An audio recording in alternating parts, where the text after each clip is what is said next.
জনবান্ধব automated ভূমি ব্যবস্থাপনা, সুরক্ষিত ভূমি, সমৃদ্ধ ভবিষ্যৎ প্রতিপাদ্যে মৌলভীবাজারে 3 দিনের ভূমি সেবা কার্যক্রম শুরু হয়েছে। দেশব্যাপী শুরু হওয়া ভূমি সেবা মেলা 2026-এর অংশ হিসেবে নানা আয়োজনে মঙ্গলবার 19 মে জেলা প্রশাসক কার্যালয় প্রাঙ্গণ সহ মৌলভীবাজারের প্রতিটি উপজেলায় এ মেলা শুরু হয়েছে। চলবে 21 মে পর্যন্ত। অনলাইনে ভূমি উন্নয়ন কর প্রদানের জন্য ভূমি মন্ত্রণালয় সার্ভিস পোর্টাল এ রেজিস্ট্রেশন এবং হোল্ডিং এন্ট্রি ও অনুমোদন, নামজারি, মিউটেশন, নতুন আবেদন গ্রহণ, ভূমি অধিগ্রহণের ক্ষতিপূরণের চেক বিতরণ, অনলাইনে খতিয়ানের সার্টিফাইড কপির জন্য আবেদন এবং তাৎক্ষণিক সরবরাহ, অনলাইনে মৌজা ম্যাপের জন্য আবেদন ও ডাকযোগে ম্যাপ প্রাপ্তি, সাধারণ ভূমি সংক্রান্ত অভিযোগ গ্রহণ ও তাৎক্ষণিক সমাধান প্রদান, নাগরিকদের হয়রানিমুক্ত সেবা প্রদানের পাশাপাশি অটোমেটেড বা প্রযুক্তি নির্ভর ভূমি ব্যবস্থা সম্পর্কে সম্যক ধারণা দিতে এ মেলার আয়োজন করা হয়েছে।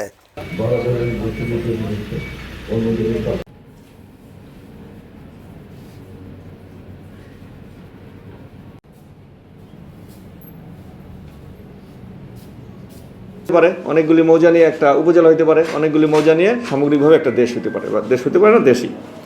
প্রথাটা জমিদারি প্রথা বিলুপ্ত করা হয় 1950 সালের দিকে রাষ্ট্রীয় অধিগ্রহণ ও প্রজাস্বত্ব আইন 1950-এর প্রেক্ষিতে। এদিকে যাও দাদা।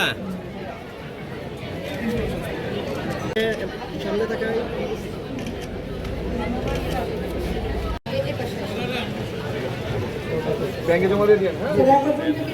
আচ্ছা আচ্ছা কানে উনেন না। আচ্ছা আপনি আতলাম তুমি আতলাম জমা দিয়ে দিন। ব্যাংকে যাইতেছে বলুন।